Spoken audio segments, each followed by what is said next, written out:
Isang Kristiyano nakatanggap ng liham mula sa impyerno. Nakita mo ba ang address sa liham na ito?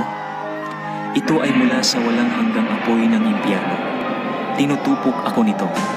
Isa kang masamang tao. Nagparty at nag-inuman kami sa inyong bahay. Sumasayaw ng todo sa mga malaswang kanta buong araw.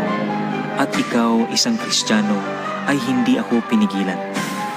Ngayon ay napipilitan akong sumayaw kasama ng mga demonyo, nagdurusa sa walang hanggang apoy ng impyerno.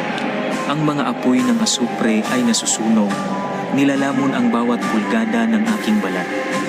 Palagi akong umiinom ng malamig na serbesa nung ako ay nabubuhay.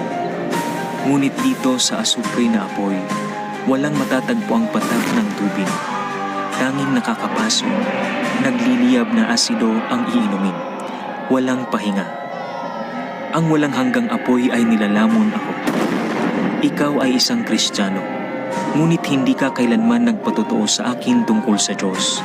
Hindi ako binigyan ng babala tungkol sa impyerno. Kapag nagtanong ako tungkol sa Diyos, palagi mong iniiba ang usapan. Mapagpaimbabaw ka, sinusunog ako ng apoy.